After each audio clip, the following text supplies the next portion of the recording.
Alhamdulillah ala ihsani wa syukru lahu ala taufiqihi wa amtinani. Asyhadu an la ilaha illallah wahdahu la syarika lahu ta'ziman li sya'nih wa asyhadu anna Muhammadan abduhu wa rasuluhu da'ila ridwanih. Allahumma salli alaihi wa ala alihi wa ashabihi wa ikhwani. Hadirin dan hadirat yang dirahmati oleh Allah Subhanahu wa taala. Pada kesempatan pagi hari ini kita membahas tema yang penting bagi kita semua, baik bagi para hadirin maupun bagi pembicara sendiri, karena kita tahu tidak ada di antara kita yang luput dari dosa-dosa ya, tinggal banyak atau sedikit ya. Tetapi kalau dosa, kita semua pasti berdosa. Bahkan mungkin bisa kita pastikan hampir setiap hari kita berdosa. Oleh karenanya diriwayatkan Hasan rahimahullah pernah berkata, "Kullu yaumin la yu'sallahu fihi fahuwa 'id." Setiap hari kalau kau tidak bermaksiat pada Allah itu adalah hari raya bagimu ya. Karena siapa yang sehari tidak bermaksiat dia pasti bahagia, pasti. Dia pasti bahagia.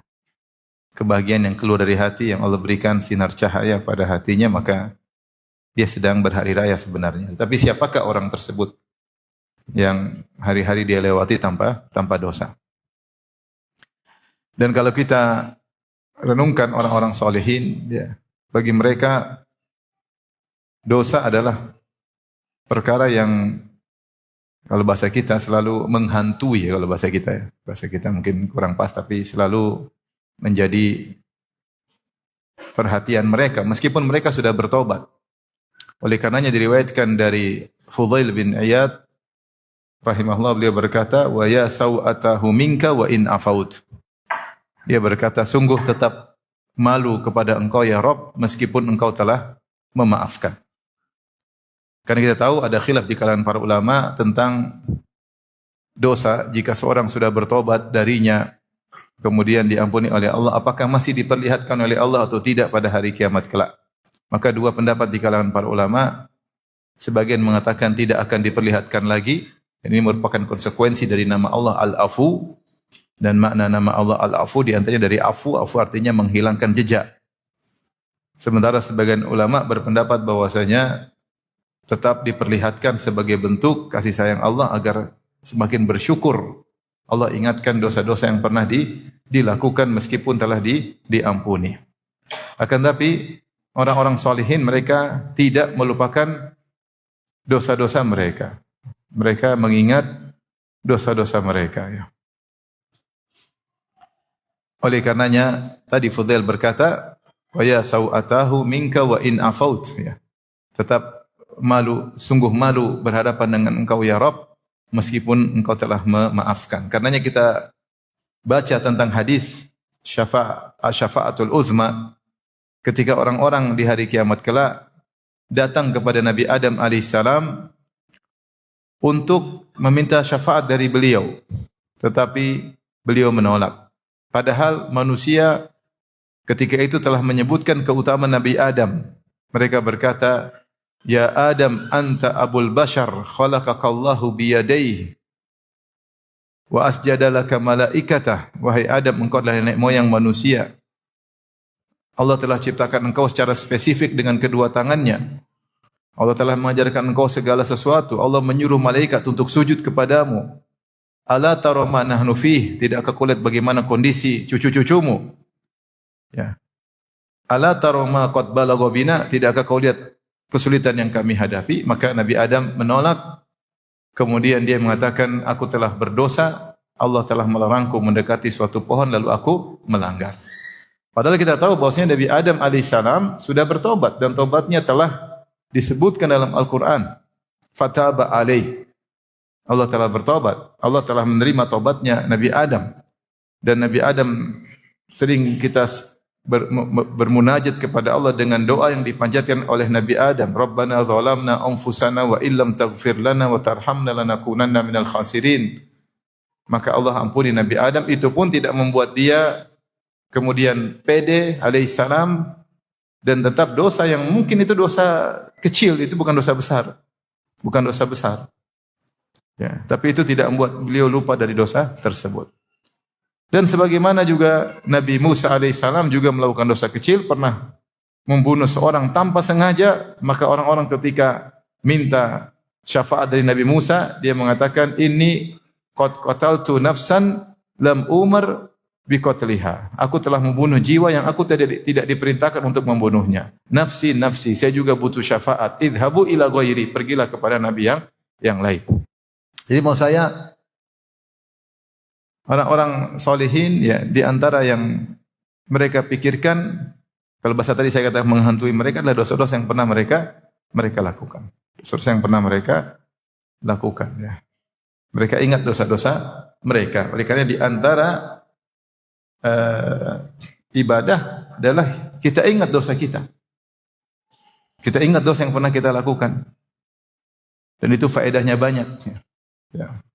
Kita tidak jadi sombong, kita jadi angkuh, kita mengingat kematian, kita mengingat akan hari kiamat, kita akan mengingat hari persidangan. Bagaimana kalau kita dihisab di hadapan Allah Subhanahu wa taala? Maka sungguh indah seorang duduk kemudian dia mengingat dosa-dosanya, baik yang sudah dia bertobat darinya maupun yang dia belum bertobat darinya. Dengan mengingat dosa-dosa tersebut dia semakin takut kepada Allah Subhanahu wa taala. Taib, maka pada kesempatan kali ini kita akan sama-sama merenung ketika kita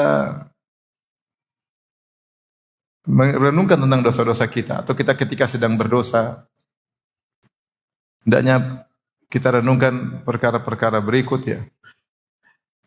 Semoga membuat kita menjadi lebih baik dan membuat kita semakin semangat untuk kembali kepada Allah Subhanahu wa taala. Yang pertama, ya, tentunya ini perlu bagi kita semua, karena sebagian orang dia ingin bertobat tetapi dia sudah tertawan oleh syahwatnya. Dia sudah tertawan, dia enggak bisa apa-apa. Sudah ditawan oleh syahwatnya, sudah tunduk oleh syahwatnya, sehingga dia harus memenuhi keinginan syahwatnya. Marilah kita merenung bersama ya, agar kita sama-sama bisa kembali kepada Allah Subhanahu wa taala. Yang pertama, ikhwan dan akhwat,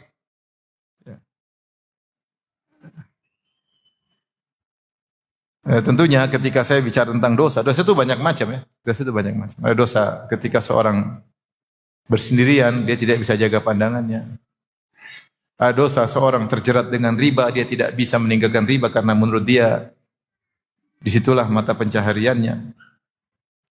Ada orang terjerat dengan dosa ghibah, kalau tidak ghibah dia rasanya tidak nyaman ya. Sehingga setiap hari dia harus berghibah ria. Ada yang terjalin dengan cinta yang tidak syar'i, sudah berkeluarga masih hubungan dengan orang yang tidak syar'i. Kenapa? Dia tertawan oleh apa? Syahwatnya. Dan banyak dosa terkait dengan Allah Subhanahu wa taala, terkait dengan orang-orang sekitar kita. Ada yang mungkin durhaka kepada orang tuanya, ada yang cuek dengan anak-anaknya, ada yang tidak perhatian terhadap istrinya, ada yang membangkang suaminya. Dosa banyak, dosa sangat banyak. Mungkin setiap kita ada yang terjebak dengan dosa sehingga dia sulit untuk meninggalkannya. Ya, sulit untuk meninggalkan. Apalagi dosa tersebut terkait dengan kemaslahatan duniawi. Sehingga mau ditinggalkan susah. Karena ada kemaslahatan apa? Duniawi. Mau ditinggalkan seakan-akan dunia akan pergi darinya. Maka dia pun bertahan dalam dosa tersebut karena ada kemaslahatan duniawi. Yang seperti ini banyak. Dan seperti ini banyak. Menjadikan maksiat sebagai sarana langsung mata pencaharian atau pendukung mata pencaharian. Banyak sekali. Sebut contohnya banyak sekali. Ya. Taib, maka beberapa perkara yang hendaknya kita renungkan. Yang pertama, ikhwan, ya. Ketika seorang bermaksiat, sungguhnya dia berada dalam pengawasan Allah Subhanahu wa taala. Allah sedang melihatnya dengan penilaian, bukan sekedar melihat saja tapi melihatnya dengan penilaian setiap detik-detik yang dia lewati, dilihat oleh Allah dengan pengawasan yang tajam. Makanya di antara nama Allah Ar-Raqib, kata Allah, innallaha kana 'alaikum raqiba. Sungguhnya Allah itu Maha mengawasi kalian. Dan Raqib bukannya sekedar melihat, dia lebih spesifik dari melihat. tetapi dia melihat dengan mengintai dengan tajam, seperti seorang yang ketika berada di pinggir pantai kemudian dia menjaga di markab. Markab itu areal untuk mengawasi kalau ada kapal masuk, maka dia dengan lampunya, lampu sorotnya dia melihat dengan awas. Oleh karenanya ketika kita sedang maksiat, ya, jangan sampai hilang dari diri kita bahwasanya Tuhan kita sedang melihat kita dengan mengawasi sambil menilai. Oleh karenanya Nabi menasihati sahabat dengan berkata, ittaqillah haitsu ma kunt. Bertakwalah kepada Allah dimanapun engkau berada. Karena dimanapun engkau berada, kau tidak akan luput dari pengawasan Allah Subhanahu wa taala. Makanya Rasulullah mengatakan, istahyu minallahi haqqal haya. Takutlah, malulah kepada Allah dengan rasa malu yang benar. Dalam sebagian riwayat dikatakan sebagaimana engkau malu dengan seorang soleh dari kaummu. Kalau kita bermaksiat kemudian enggak usah orang soleh, anak kita lewat aja kita malu. Melakukan hal yang tidak pantas, apalagi kalau ketahuan istri kita, apalagi kalau ketahuan murid kita, apalagi kalau ketahuan guru kita, kita malu. Makanya sebagian salaf mengatakan la taj'alillaha ahwanan nadhirina ilaik. Janganlah kau menjadikan Allah adalah yang paling rendah dari orang-orang yang melihatmu. Artinya kalau kau sama orang malu harusnya sama Allah lebih malu. Tapi kenyataan yang terjadi ketika kita tahu tidak ada yang lihat dan kita tahu hanya Allah yang lihat, kita cuek. Ya.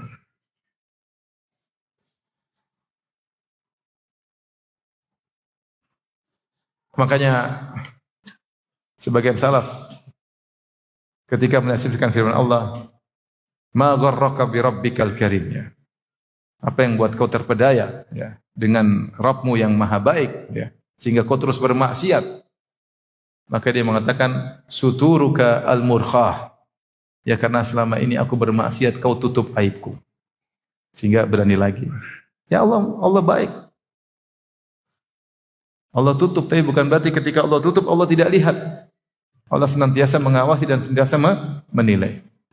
Makanya Allah Subhanahu wa taala berfirman dalam surat Ar-Ra'd ayat 10, kata Allah, sawa'um minkum man asarral qawla wa man jahara bih wa man huwa mustakhfin bil laili wa saribun bin nahar.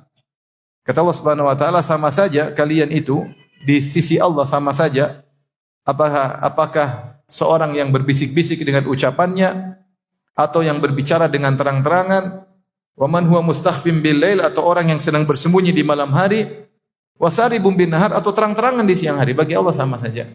Mau bermaksiat di depan umum, bermaksiat sendirian, bagi Allah, Allah melihat semuanya dan Allah menilai. Demikian juga dalam surat An-Nisa 108 Allah berfirman, yastakhfuna minan nas wa la yastakhfuna minallah. Mereka bersembunyi dari manusia, tapi mereka tidak bakalan bisa bersembunyi dari Allah Subhanahu wa taala. Sebagian salaf menafsirkan yastahyuna minan nas wa la yastahyuna minallah. Mereka malu kepada manusia tapi mereka tidak malu kepada Allah Subhanahu wa taala. Dan ketika kita bermaksiat, kita tidak akan bisa lolos dari Allah, tidak akan lolos dari pengawasan Allah, dan kapan Allah ingin melakukan sesuatu pada kita, maka akan terjadi.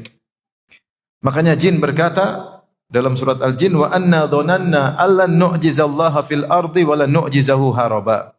Dan sungguhnya kami mengetahui, para jin berkata, dan sungguhnya kami mengetahui bahwa kami sekali-kali tidak dapat melepaskan diri dari kekuasaan Allah, dan sekali-sekali kami pun tidak dapat lari dari kekuasaan Allah. Itu jin yang diberi kekuatan oleh Allah. Mereka sadar mereka tidak bisa kabur dari pengawasan Allah, tidak bisa kabur dari genggaman Allah Subhanahu wa taala. Apalagi kita manusia yang punya banyak keterbatasan. Maka ketika kita sedang bermaksiat, yakinlah kita sedang dilihat Allah. Maka tinggalkan, hadirkan sebentar saja. Ya Allah, engkau melihatku. Dan saya yakin engkau sedang melihatku.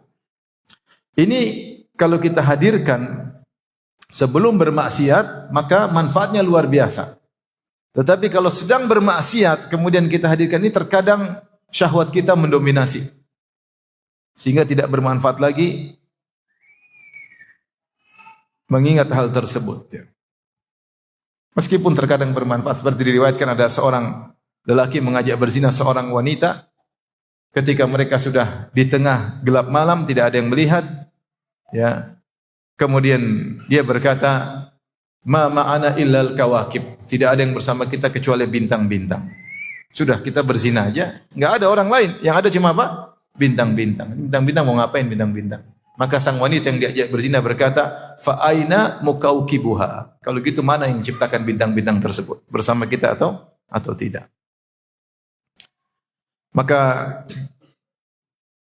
kalau kita lagi maksiat, ya, lagi mungkin duduk kemudian bersendirian, lagi nonton Korea, ya, ingat-ingat, aduh Allah lagi ngeliat nih. Seri berikutnya, udah satu seri aja, jangan dua seri. Seri kedua Allah lihat lagi, dan Allah lihat dengan awas. Allah lihat dengan awas, dengan penilaian yang ketat. Malu enggak detik-detik kita lewati, kemudian kita sedang bermaksiat. Ikhwan-ikhwan yang chattingan sama akhwat, hati-hati. Lagi chatting, Allah lihat enggak lagi chattingan? Apalagi lagi video call. Hati-hati ya. Ummahat juga demikian, berselancar di dunia maya, kemudian lihat apa yang dilihat, kontak dengan siapa yang dia kontakin, ya. Sungguhnya Allah Maha melihat. Tapi ini yang pertama, mungkin kita renungkan ketika kita sedang berdosa, ya, atau sedang melakukan dosa. Yang kedua, ketahuilah ketika engkau sedang berdosa atau kita sedang berdosa atau sebagian kita sedang berdosa, karena kita semua pendosa. Bahwasanya ketika kita berdosa kita sedang bodoh. Sedang bodoh. Dan Allah mensifati semua orang yang berdosa adalah orang bodoh. Orang bodoh. Sebagaimana dalam firman Allah Subhanahu wa taala surat An-Nisa ayat 17. Kata Allah, "Innamat taubatu 'ala Allahi lil ladzina ya'maluna as-su'a bi jahalatin tsumma yatubuna min qarib. Fa ulaika yatubullahu 'alaihim wa kana Allahu 'aliman hakima." Sungguhnya taubat itu Allah berikan kepada orang yang melakukan kemaksiatan bijahalatin karena kebodohan. Dengan kebodohan, kemudian mereka bertobat sebelum gorgorah, sebelum nyawa di kerongkongan. Allah mensifati, di sini kata Allah, ya'maluna su'a bijahalah, melakukan dosa dengan kebodohan. Ini dengan kebodohan ini adalah wasfun lazim. Wasfun lazim itu orang yang melakukan maksiat dia pasti bodoh. Kenapa dia bodoh? Di antara bentuk kebodohannya, dia mendahulukan kenikmatan dunia dengan mengorbankan kenikmatan akhirat.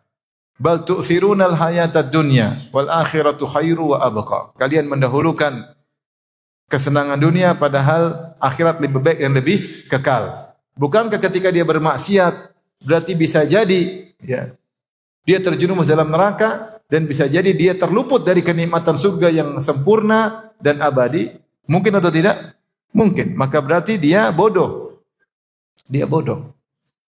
Orang bodoh, orang yang mengambil sedikit hanya sesaat, kemudian mengorbankan yang banyak dan sempurna. Itu orang bodoh. Makanya kita semua ini kalau bermaksiat sedang bodoh. Lagi sebodoh-bodohnya. Antum tahu hidup dunia cuma sebentar, 60-70 tahun. Setiap detik yang kita lewati dalam ketaatan akan Allah ganti dengan kenikmatan yang sempurna dan abadi. Sebagai contoh, salat 2 rakaat sebelum subuh. Siapa yang salat 2 rakaat sebelum subuh, khairu minad dunya wa ma fiha. Akan diganti oleh Allah yang mungkin kita kerjakan 2-3 menit, Allah akan ganti dengan kenikmatan yang lebih baik dari dunia dan seisinya. Lah, ini kita bukan hanya tidak salat 2 rakaat sebelum subuh, bahkan kita sedang bermaksiat karena ada kelezatan yang kita rasakan. Maka orang yang mendahulukan kelezatan yang sesaat, sebentar, yang kemudian ujungnya adalah penderitaan, adalah orang bodoh dengan mengorbankan apa? Kenikmatan yang abadi. Ini bodoh yang pertama. Mendahulukan yang sedikit, meninggalkan yang banyak. Bodoh yang kedua, bahwasanya kenikmatan tersebut berujung pada kesengsaraan. Tidak ada maksiat kecuali ujungnya kesengsaraan. Maksiat apapun. Maksiat apapun. Kalau seorang sebelum nonton film Korea, dia cek kebahagiaan dalam hatinya. Dia cek aja, dia cek sebentar, dia rasa kemudian nonton film Korea 1 jam. Ketika nonton film Korea tersebut mungkin dia senang, mungkin dia gembira, mungkin dia tertawa dengan, saya enggak tahu, saya juga belum pernah nonton, maksudnya dengan berbagai macam apa? Khawatir saya salah persepsi. Mungkin ada syahwatnya, ada senang-senangnya, ada ketawa-ketawanya. Mungkin dia bahagia 1 jam, setelah coba cek hatinya, pasti hatinya mengeras. hatinya pasti mengeras. Ketika hatinya mengeras dan itu efeknya langsung, tidak menunda, tidak tertunda, langsung. Maka saat itu kebahagiaan dia dicabut.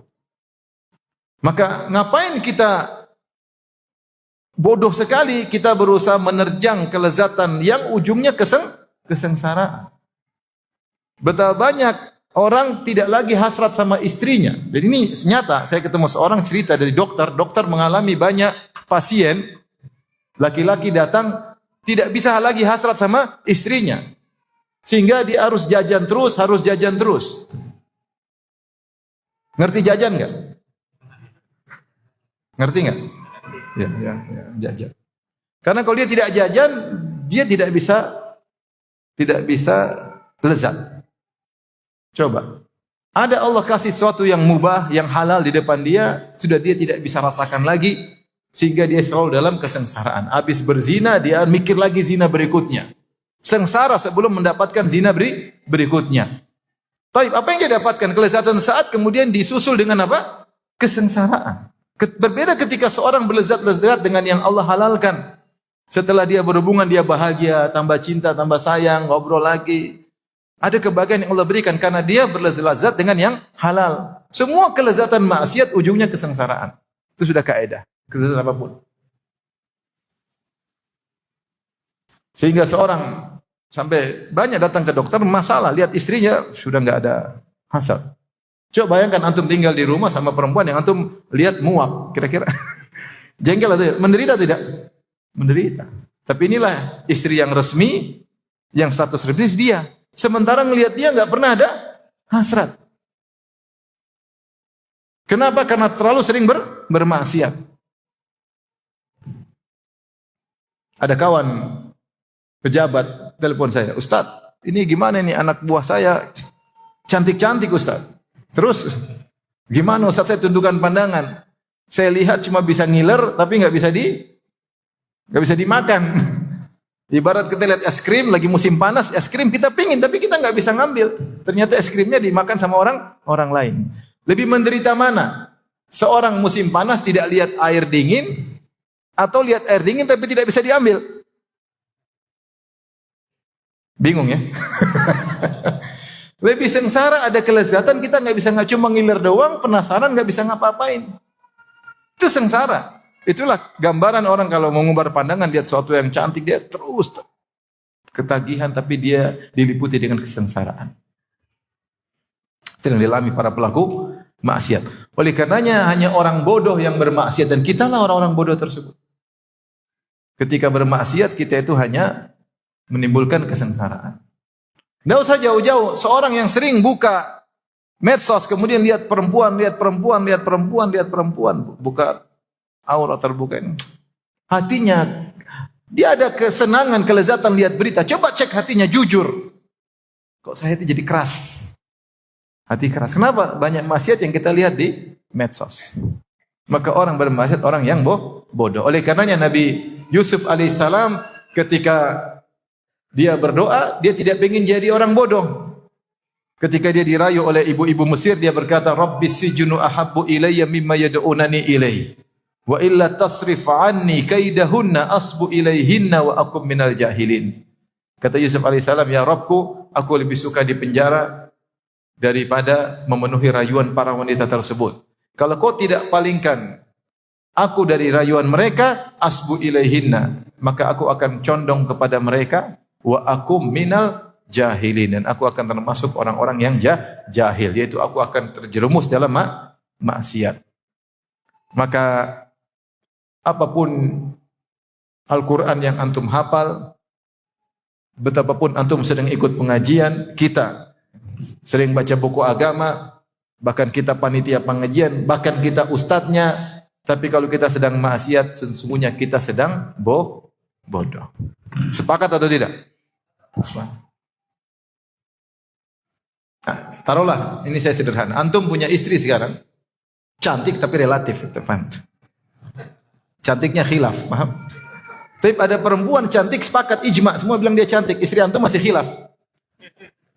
Tetapi menurut antum cantik. Tapi kalau antum sering lihat yang ijma, ini sepakat jadi jelek di mata antum. Tapi Bodoh enggak akhirnya ada yang halal tidak bisa antum nikmati, sementara yang lezat tidak antum sengsara dua-duanya. Yang lezat tidak bisa antum nikmati, yang ada halal jadi enggak enak. Bodoh atau tidak?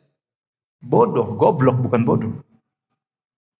Tapi coba antum merubah diri, bertobat pada Allah, tundukkan pandangan. Ini yang halal jadi nikmat. Allah beri kebahagiaan karena antum menempuh cara yang halal. Itu berlaku bagi laki maupun wanita.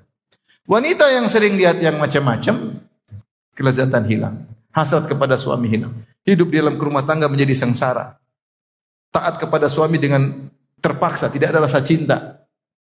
Kasihan. Menyiksa diri sendiri, bodoh atau tidak? Bodoh.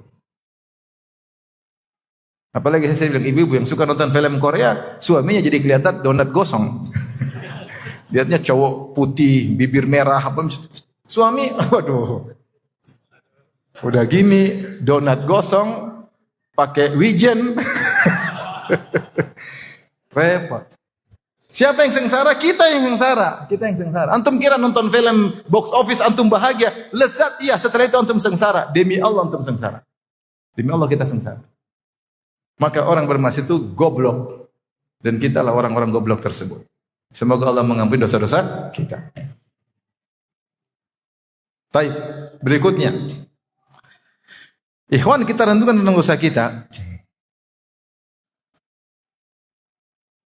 Apakah ada dosa bisa menggugurkan pahala? Ada, sebagian dosa disepakati oleh ulama bisa menggugurkan pahala. Contohnya syirik bisa menggugurkan seluruh apa? Pahala. Contohnya misalnya al-man wal adha menggugurkan pahala sedekah. Seperti firman Allah Subhanahu wa taala, ya ayyuhalladzina amanu la tubtilu shadaqatikum bil manni wal adha. Kalladzi yunfiqu malahu ria'an nas. Wahai orang yang beriman, janganlah kalian batalkan pahala-pahala sedekah kalian dengan mengungkit-ungkit dan menyakiti. Berarti tadinya pahala sudah ada, sudah diterima oleh Allah, dicatat dalam amal timbangan kebajikan kita. Tahu-tahu kita melakukan maksiat, maksiat tersebut berupa al-man wal adha, dan ini maksiat yang langsung berhubungan dengan sedekah tadi. Ketika kita melakukan al-man wal adha, kita ungkit, saya dulu yang bantu kamu kan, nah kita ungkit ini, ungkit. Kita menyakiti orang yang sudah kita bantu, maka ketika itu pahala kita hilang. Berarti ada maksiat yang bisa menggugurkan apa? Pahala. Ini ada yang disepakati, ada yang khilaf. Contoh lagi Aisyah radhiyallahu taala anha, ketika dapat kabar ada seorang sahabat melakukan bai'ul ainah, yaitu riba. Maka Aisyah peringatkan, kata Aisyah, sampaikan kepada beliau, annahu qad abtala jihadahum ar Rasulillah illa an yatub, sungguhnya dia telah melakukan riba dan dia telah menggugurkan dan membatalkan pahala jihadnya bersama Rasulullah kecuali dia bertobat. Bayangkan Aisyah sampaikan dengan tegas. Riba, sekali riba, apa pahala? Pahala luar biasa seorang berjihad bersama Nabi, sampai para ulama dari sebagian salaf ketika ditanya, mana yang lebih afdol, Muawiyah atau Umar bin Abdul Aziz? Umar bin Abdul Aziz seorang khalifah dari Bani Umayyah yang terkenal sangat adil, sangat soleh, sehingga sebagian orang mengatakan dia lebih afdol daripada Muawiyah. Sebagian salaf membantah, saya lupa apakah Fudail bin Iyad atau seorang salaf mengatakan Muawiyah lebih afdol karena Muawiyah sahabat. Debu yang masuk di hidungnya Muawiyah ketika berjihad lebih afdal daripada amalnya Umar bin Abdul Aziz. Sampai ada salah mengatakan demikian karena keutamaan berjihad bersama siapa? Nabi. Aisyah kemudian mengingatkan, kau riba, bisa jadi ribamu membatalkan apa? Jihadmu bersama Rasulullah. Tapi kita gampang-gampangin riba. Mendukung riba. Berarti ada dosa yang bisa menggugurkan pahala sebelumnya.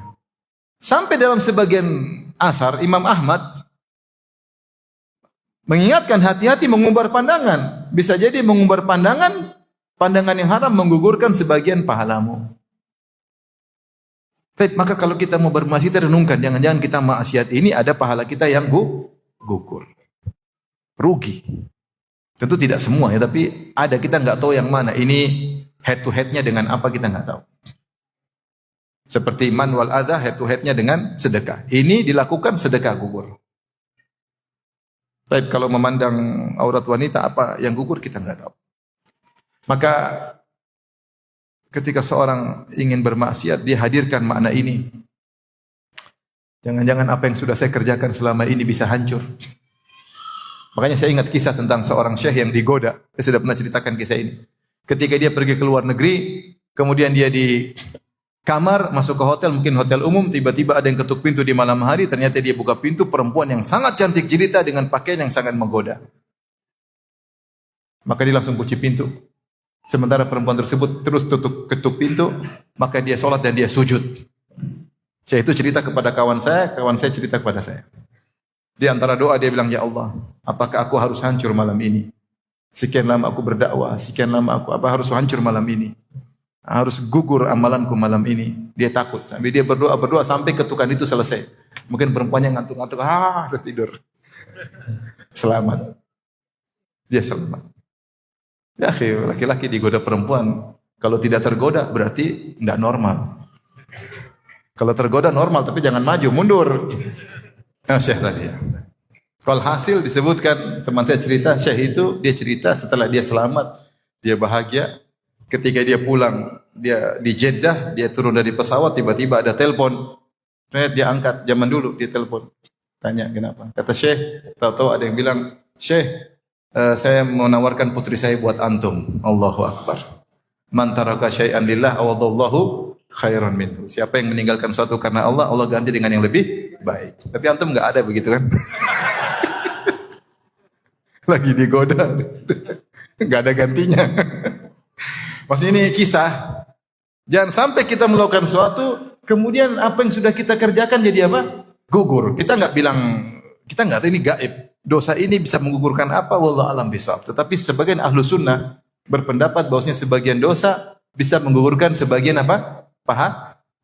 Sebagian ada nasnya, sebagian mereka bilang intinya ini ada. Cuma dosa ini gugurkan apa? Wallahu alam. Allah alam. Mari kita renungkan apa yang sudah kita perjuangkan selama ini. Tadi riba bisa menggugurkan jihad, bayangkan. Kata Aisyah radhiyallahu taala anha.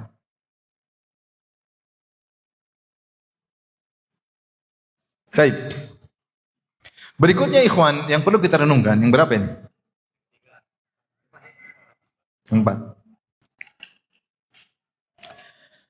Bahwasanya ketika kita bermaksiat dan kita berani menerjang suatu kemaksiatan, bisa jadi itu awal dari perubahan kehidupan kita menuju yang buruk. Ini bisa jadi.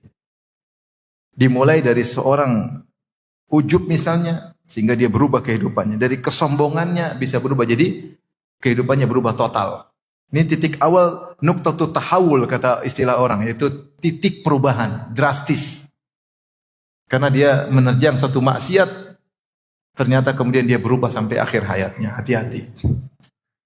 Oleh karenanya Allah berfirman dalam surat Al-An'am ayat 110, kata Allah, wa nuqallibu afidatahum absarahum kama lam yu'minu bihi awwala marrah wa nadharuhum fi tughyanihim ya'mahun. Maka kami palingkan hati dan penglihatan mereka, kami palingkan sebagaimana sebelumnya mereka pernah berpaling dari awal. Itu Allah sebutkan banyak orang kafir tidak bisa dapat hidayah. Ketika Rasulullah mendakwahkan kebenaran, mereka tahu secara logis ini benar, tapi mereka paksa untuk menghindar, akhirnya mereka dipalingkan selama-lamanya. Gara-gara satu titik penentu. Bisa jadi maksiat yang kita lakukan waliyadzubillah, titik penentu merubah seorang. Ngeri. Bisa jadi dia gara-gara ada transaksi riba, dia sudah tahu riba, dia ragu-ragu, akhirnya dia terjang riba tersebut, akhirnya dia ketagihan riba sampai mati. Bisa jadi atau tidak? Bisa. Akhirnya ketika dia sudah ketagihan riba, dia cari dalil-dalil ustadz-ustadz yang membolehkan riba. Bukan cuma itu, akhirnya dia membahlul-bahlulkan orang yang keluar dari instansi ribawi. Bisa jadi? Bisa. Bisa. Satu maksiat merubah kehidupan apa? Seseorang.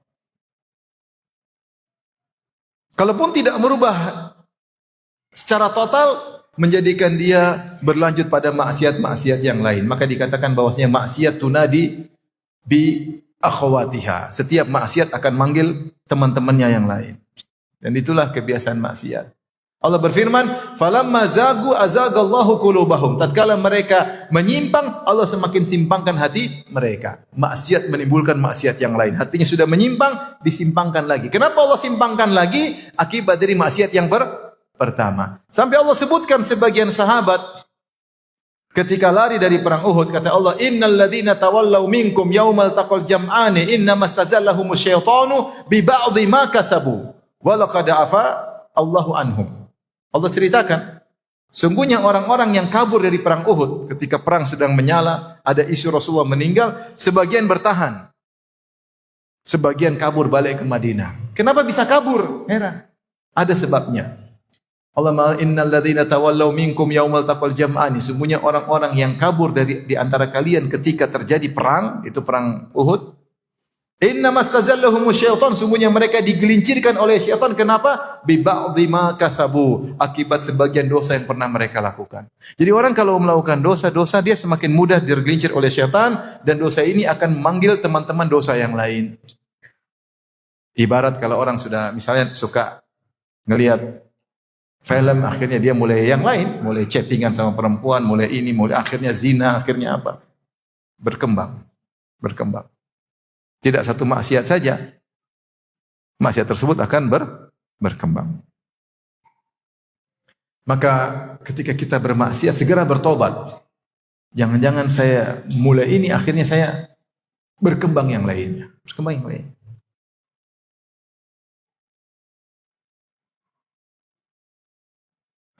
Dan itu banyak contohnya. Saya kalau mau cerita, gimana ya?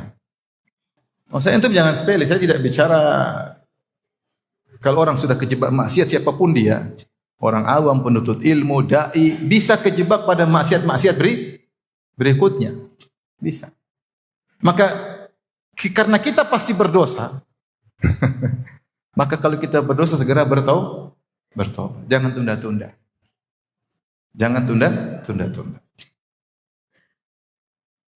Baik. Jadi bisa jadi seorang terjerumus dalam maksiat-maksiat berikutnya karena dosa yang pertama, apalagi kalau kita ada menggampangkan, maka hati kita berpaling kemudian semakin dipalingkan. Waliyadzubillah. Resikonya bukan cuma itu, tapi resiko-resiko berikutnya.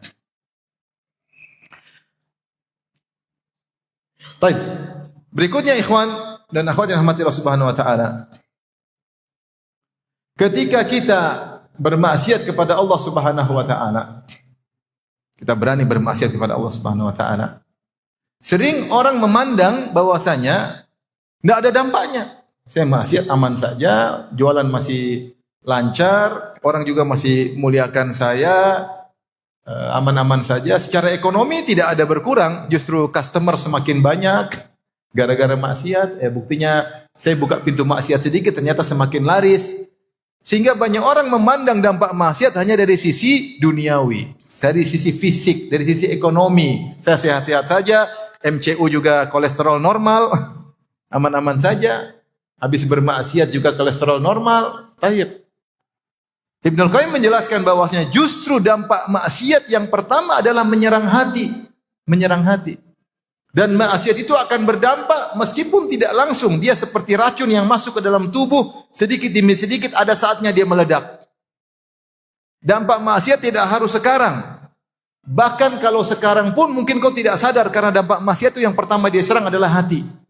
Orang kalau maksiat hatinya terserang, hatinya menjadi hitam.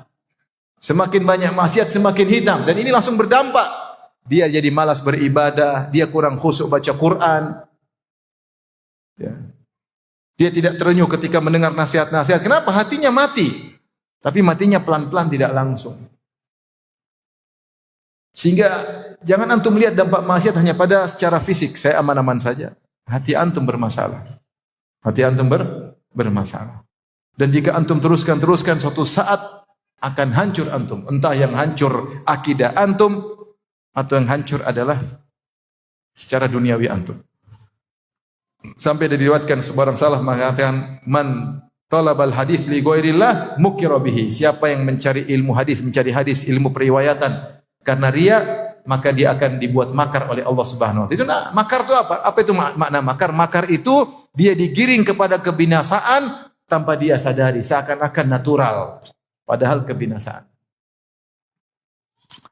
Dan itu kita lihat dalam banyak kejadian dalam kehidupan ini.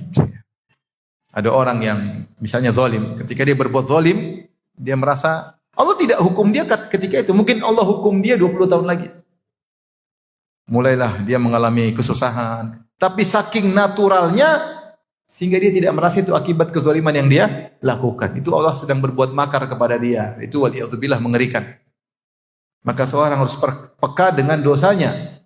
Karena kalau dia tidak peka, maka dia bisa terkena dampaknya. Ya, meskipun waktu yang panjang, tapi dia akan kena.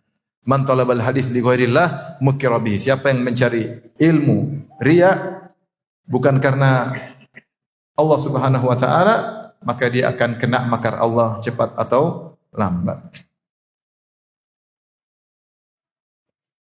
Baik. Dari situ coba kita renungkan hati kita. Kita dulu mungkin awal ngaji, ketika semangat ngaji, kita kalau enggak salat berjamaah hati kita rasanya berat. Sedih enggak salat berjamaah. Sekarang enggak salat berjamaah sekali dua kali aman enggak apa-apa, biasalah. Nabi aja ketiduran katanya. Biasa. Dulu kalau kita awal ngaji tundukan pandangan lihat cewek terbuka aurat mungkin kita merasa aduh dosa ini. Udah lama ngaji malah terbiasa. Ini tidak terjadi sekarang. Ini dampak maksiat yang kita lakukan akumulasi yang mungkin tidak sadari ternyata efeknya ada. Efeknya ada. Sehingga kita biasa. Sampai kita melakukan maksiat, hati kita tidak merasa sakit. Berarti hati kita sedang berpenyakit, bermasalah, sehingga kita tidak peka. Makanya Ibnu Qayyim dalam dunia berkata, "Wallahi law annal quluba salimatun la taqatta'at asafan minal hirmani." Seandainya hati seseorang itu bersih, tentu dia akan tercabik-cabik ketika dia terhalang dari suatu kebaikan. Seorang ternyata misalnya tidak jadi melakukan tidak bangun malam, ketiduran, dia sedih. Ada apa saya tidak salat malam? Kenapa saya beberapa hari terhalangi di salat malam? Kenapa hari-hari lewat saya tidak buka Quran? Dia sedih. Tapi kalau sudah akumulasi enggak ada rasa apa-apa. Ah biasalah. Memang salat malam tiap hari kan enggak wajib. Ada aja dalilnya.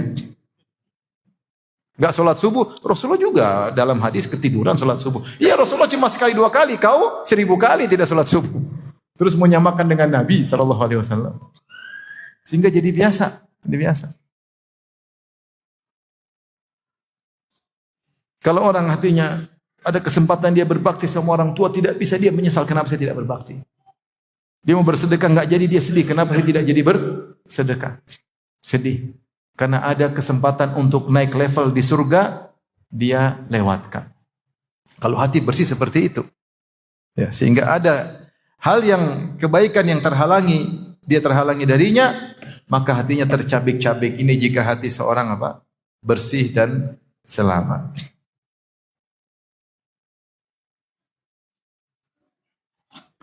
Dan di antara dampak hati, tadi sudah saya sebutkan, akibat maksiat, ya, terasa hambar ketika kita baca Quran, hadir pengajian, sholat malam. Kok nggak ada kebahagiaan seperti kita rasakan dahulu? Ini akumulasi, hati-hati. Akumulasi. Sampai kita tidak peka terhadap maksiat. Makanya saya bilang kawan-kawan yang di Mekah, saya bilang ya ikhwan, kalau ente dapat ada orang seperti Abu Jahal di Mekah itu wajar. Kenapa? Di Mekah itu dia dilema. Kalau ingin di Mekah itu, kalau ingin memperbaiki hati maka sangat cepat luar biasa. Karena engkau di Mekah, di Ka'bah, kota suci, sholat 100.000 kali lipat. Tapi kalau kau kurang ajar di Mekah, hatimu hitam juga cepat. Karena semua ulama sepakat bermaksiat di Mekah tidak sama bermaksiat di Jogja, di luar Mekah. Wa man yurid fihi bi ilhadin bi dzulmin nudhiqhu min adzabin alim. Siapa yang ingin melakukan kezaliman di Mekah, kami siapkan dia adab yang pedih. Di Mekah orang baru niat buruk aja sudah dicatat dosa. Baru niat buruk, belum melakukan, belum aksi, belum eksekusi. Belum aksi sudah tercatat dosa. Gimana kalau aksi? Kemudian orang di Mekah nipu jamaah haji, zalimi jamaah haji, jual kambing-kambing yang enggak ada. Jual kambing ternyata kambingnya dijual lagi kepada warung. Jual kambing ternyata kecil seperti kucing ya. Sampai ada jemaah tanya saya, Ustaz, saya kemarin potong kambing tapi kecil sekali Ustaz. Itu sebenarnya kambing atau kucing? Ini pertanyaan saya nggak main-main. Dia mungkin bercanda tapi dia bilang kecil Ustaz, kayaknya tidak sah. Saya bilang coba kau lihat kambing atau kucing itu? Iya Ustaz, kecil sekali, kayaknya kucing Ustaz. Jemaah aja dibodohin. Saya ketemu jemaah aja, Ustaz saya disuruh potong 3 ekor kambing. Kenapa 3 ekor kambing? Orang jemaah haji cuma 1 aja. 3 Ustaz, katanya 1 kambing haji, 2 kambing korban, 3 kambing pelanggaran. Emang ibu melakukan pelanggaran? Enggak, tapi katanya setiap orang pasti melanggar. Sama aja ibu nyembelih, belum melanggar, kalau melanggar terus nyembelih lagi. Jadi dibohongin jemaah. Hati menjadi hitam cepat. Makanya orang-orang travel kalau suka nipu jemaah haji di Mekah, hatinya apa? Hitam. Sampai kita dengar ada sebagian bermaksiat berzina di hotel-hotel di Mekah Madinah. Kok bisa? Saya bilang bisa aja. Bisa aja. Kenapa? Karena maksiat di tanah haram, akumulasi. Hitamnya cepat, tidak seperti kita maksiat di Jogja, di Jakarta. Enggak. Jogja, Jakarta apa? Mekah Madinah ini kota suci. Kok bermaksiat situ? Hitam langsung cepat. Udah hitam, hati bisa seperti Abu Jahal. Kita kalau dengar kok bisa di Mekah begitu? Bisa. Gak usah heran. Karena ketika maksiat dilakukan yang pertama diserang apa? Hati. Maka ini hati-hati akumulasi. Lihat kata Nabi SAW tentang orang berdusta. Ini maksiat dusta. Kata Rasulullah SAW, Iyyakum wal kadhib. Fa innal kadhiba yahdi ilal fujur wa innal fujura yahdi ilan nar. Wa la yazalu rajulu yakdzib wa yataharral kadhib hatta yuktaba indallahi kadzaban. Hati-hatilah dengan dusta. Iyyakum wal kadzib. Hati dengan dusta. Kenapa? Dusta mengantarkan kepada kefajiran, kepada dosa-dosa. Dan kefajiran mengantarkan kepada neraka. Wala yazalu rajul yakdzib, dan seorang senantiasa berdusta. Ini akumulasi, dusta 1 hitam, dusta 2 hitam. Wa yataharral kadzib, bahkan dia jago dusta. Jago dusta, bahkan dia sengaja berdusta. Bukan dusta terpaksa aja, bahkan yataharra itu dia benar-benar cari kesempatan untuk bisa berdusta. Kata Allah, kata Nabi, hatta yuktaba indallahi kadzaban, sampai distempel oleh Allah sebagai pendusta. Ketika sudah distempel oleh Allah sebagai pendusta, dia hilang kepekaan terhadap dosa. Sehingga dia dusta seperti ngomong biasa. Dusta seperti ngomong biasa. Saya pernah nasihati seorang. Saya bilang, engkau dusta. Saya dusta di mana? Saya bilang, kau saking banyak dusta, kau lupa dustamu. Saya bilang. Ini dusta-dustamu. Saya emosi. Karena dia suka berdusta. Karena saking berdusta, udah dusta, dia udah cuek. Seakan-akan cuma minum air putih aja, nggak ada masalah. Wa amal munafik yara dzunubahu kadhumabin mara ala anfi fayaqulu hakadha. Adapun orang munafik, dia tidak pandang dosanya. Dia kalau melakukan dosa seakan-akan seekor lalat lewat, dia cuma usir. Dan ada orang berdusta seperti biasa sekali. Ini contoh maksudnya, sudah distempel oleh Allah. Maka hati-hati ikhwan, kalau kita bermaksiat tidak bertobat, maka kepekaan terhadap maksiat akan hilang. Sehingga hati kita sudah hitam terakumulasi, waliyadzubillah, kita mau begini, kayaknya nggak ada masalah, biasa-biasa aja. Sampai ada orang berdosa, kemudian kawan bilang, ini luar biasa. Dia salah tapi seakan-akan tidak salah. Ini kalau bukan jujur atau pemain. Kalau orang salah kemudian seperti tidak bersalah, kan mungkin orang jujur benar-benar tidak ada dosanya. Atau pemain, memang dia jago. Sehingga dia tidak peka lagi dengan nama, tidak takut mau dibilang tenang aja. Padahal dia berdosa. Alhamdulillah. Maka hati-hati ikhwan. Maksud saya kalau kita melakukan dosa, segera kita bertobat kepada Allah Subhanahu wa taala. Baik. Tatkala kita bermaksiat, yang perlu kita renungkan, yang keberapa sekarang? Keenam. Ingat, kita akan dihisap waktu kita terbuang sia-sia. Karena maksiat itu butuh energi, butuh duit, butuh waktu, dan semua ini akan hilang sia-sia dan di akhirat akan menjadi malah petaka.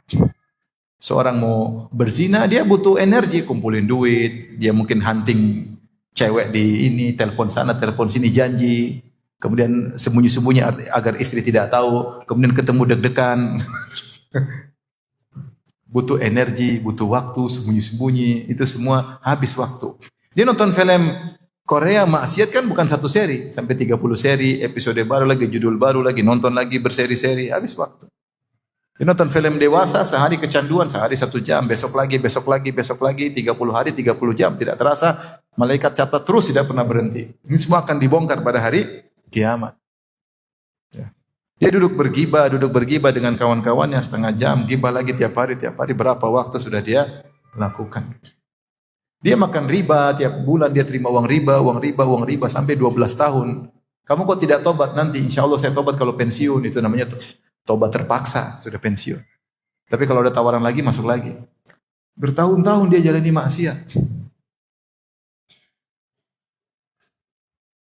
Dia narkoba, kemudian dia terjebak kecanduan, dan maksiat itu buat candu, maksiat buat candu. Kata syaitan, la uzayyina lahum fil ardi wa la ughwiyannahum ajmain. Syaitan sudah bersumpah, iblis bersumpah di hadapan Allah dalam surat Al-Hijr, la uzayyinanna lahum fil ardi, aku akan menghiasi maksiat di atas muka bumi bagi anak-anak Adam. Kata sebagian ahli tafsir, yaitu kalau tidak dilakukan dia gelisah. Dia gelisah.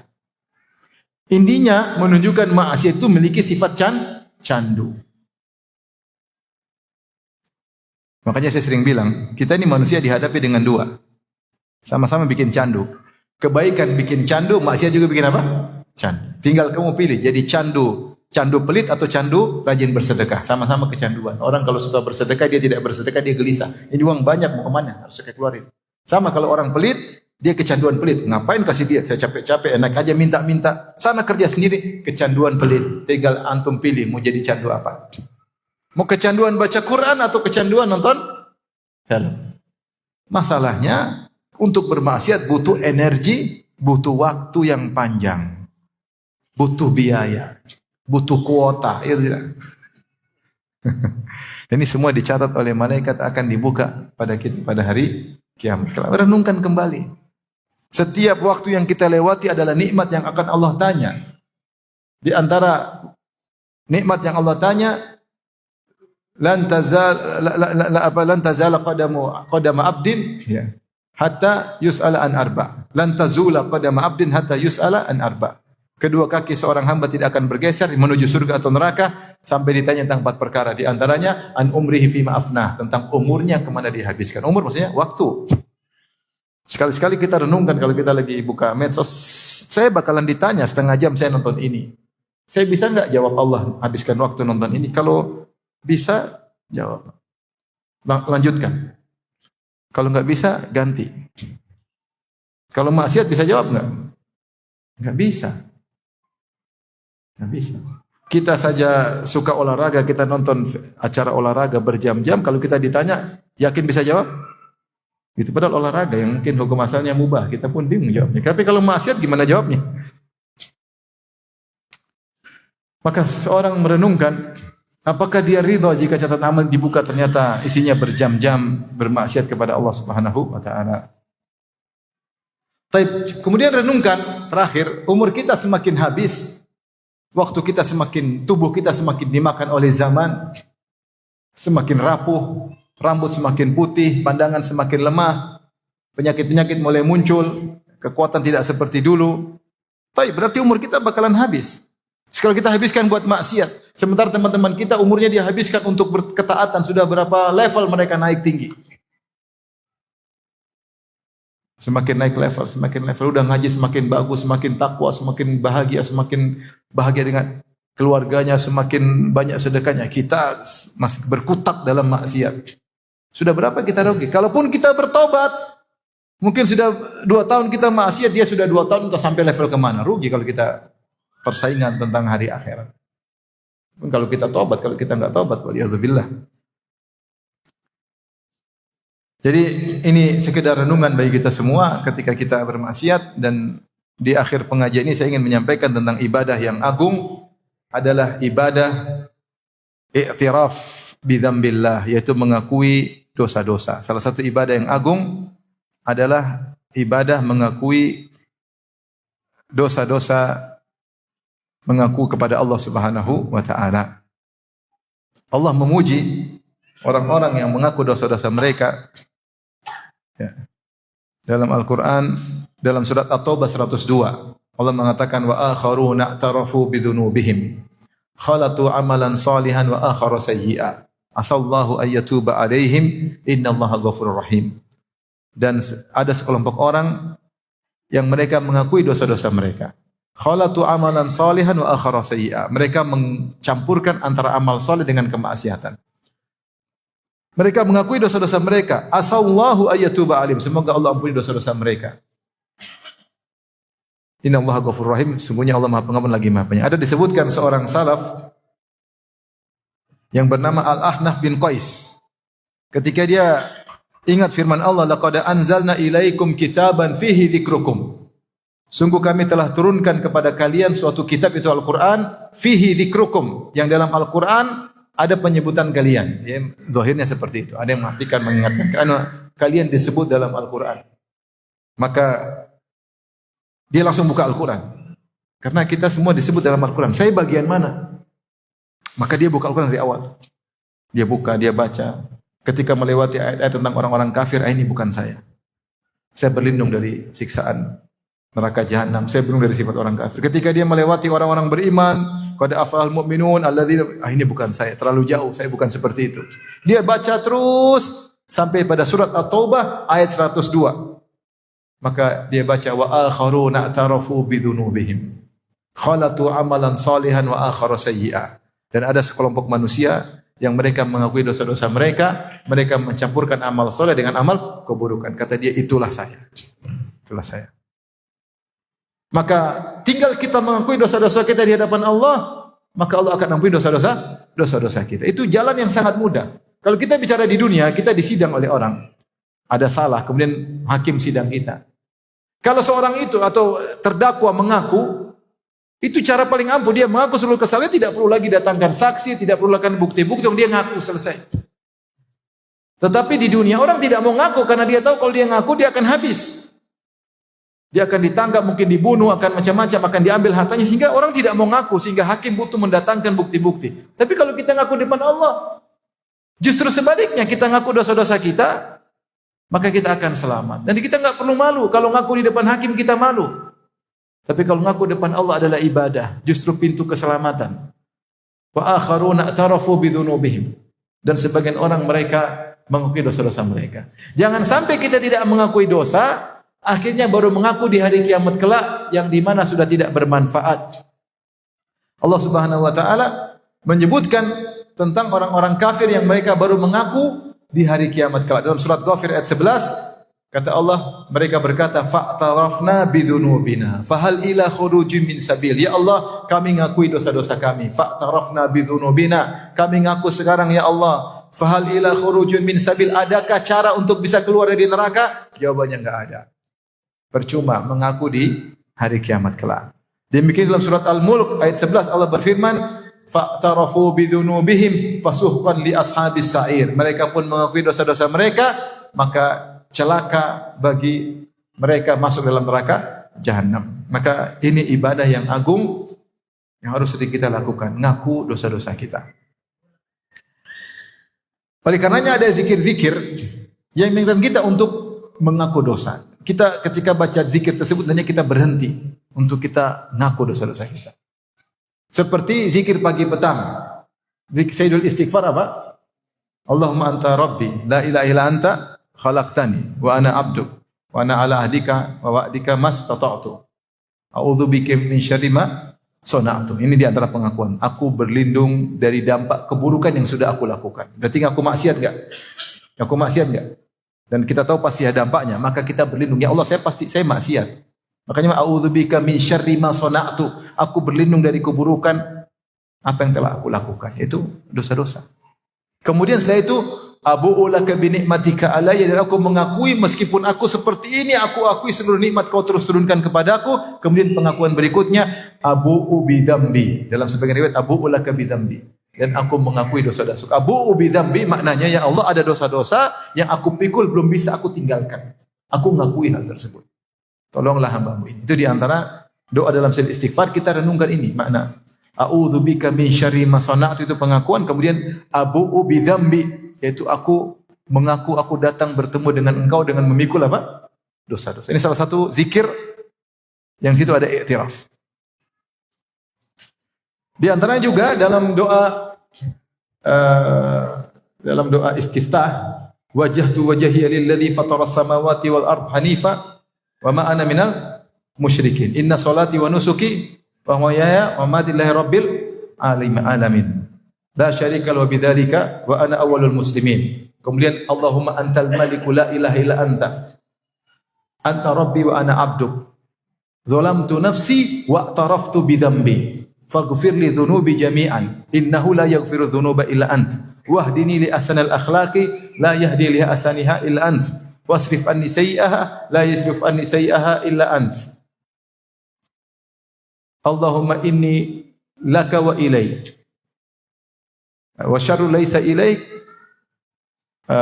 wal khairu wa labbaik wa sadaik wa syarru laisa ilaik wal khairu bi yadaik inni laka wa ilaik tabarakta wa ta'ala. Ini doa istiftah panjang banget ya. Sudah hafal belum? Belum. Yang hafal yang mana? Ini doa istiftah panjang dalam Sahih Muslim. Dari kalau masalah Ali bin Abi Thalib. Kita ulangi doanya kepanjangannya.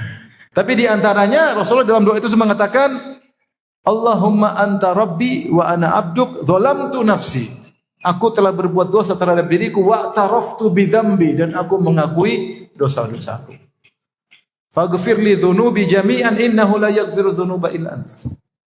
Jadi ada iktiraf, saya mengaku dosa-dosa. Ini di antara kalau kita baca doa tersebut hendaknya seorang merenungkan di antara ibadah yang agung adalah mengakui dosa-dosa.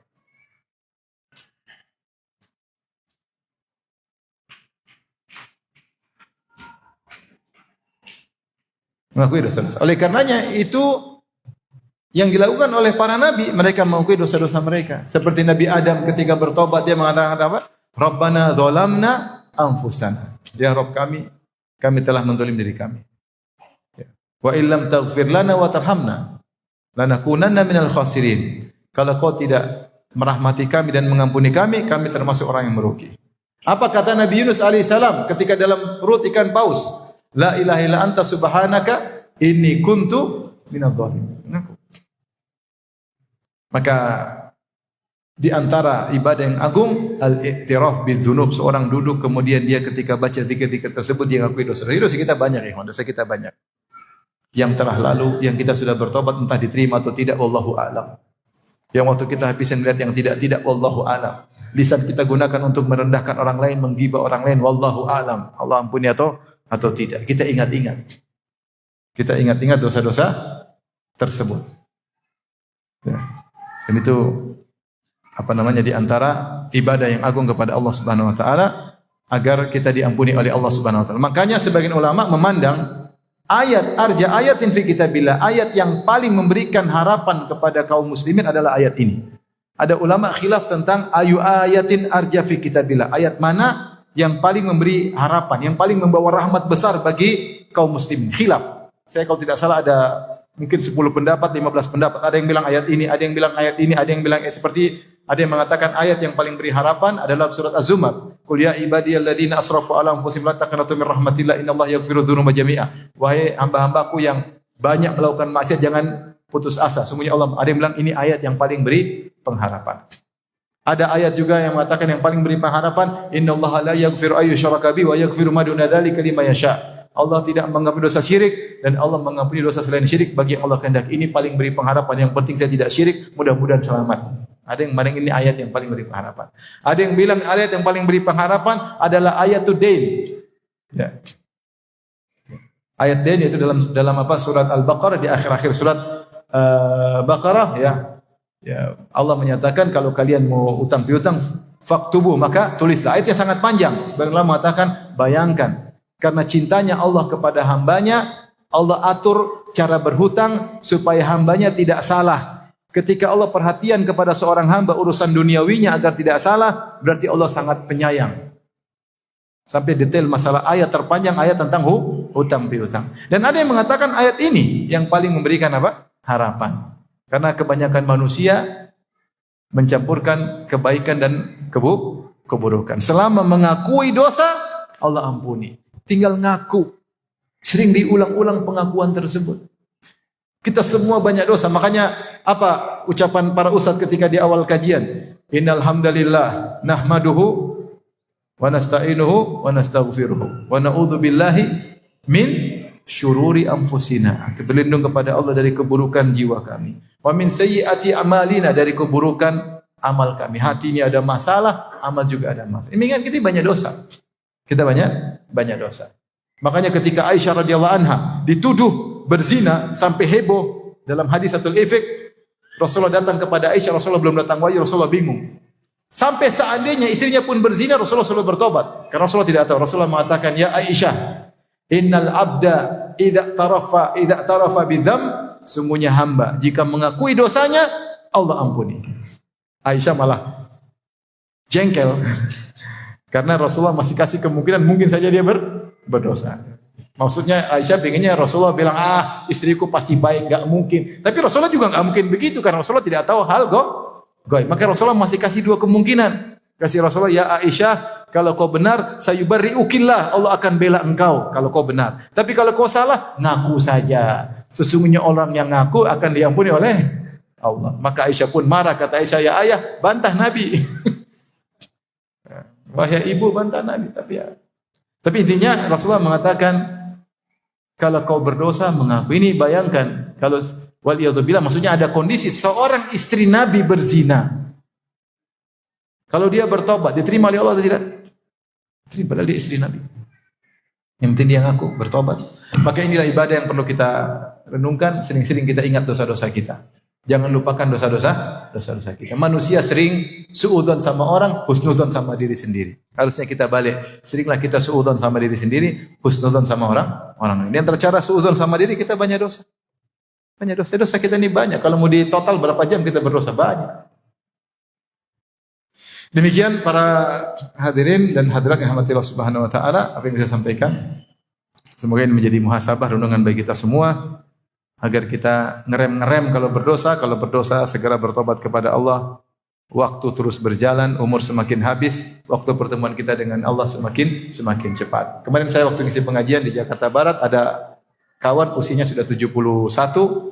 Dia bilang, "Ustaz, kemarin kawan kita, dia di masjid dan kebiasaan kami duduk sampai zikir pagi petang, dan di zikir masih ketawa-ketawa.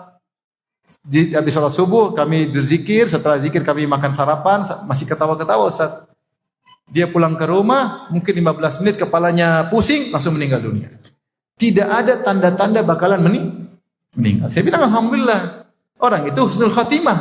Karena husnul khatimah habis apa? Habis sholat subuh berjamaah, zikir pagi petang. Yang penting bagi kita bukan mati tidak mati, karena kita semua mati. Yang penting adalah bagaimana matinya kita, itu yang penting. Bagaimana cara kita mati? Mau mati ketabrak mobil, mau mati sakit, mau mati dalam jihad, mau mati semua akan mati. Mati dadakan, tapi yang penting bagaimana cara kita meninggal. Makanya seringlah kita bertobat dan iktiraf mengakui dosa-dosa kita. Baik, demikian saja.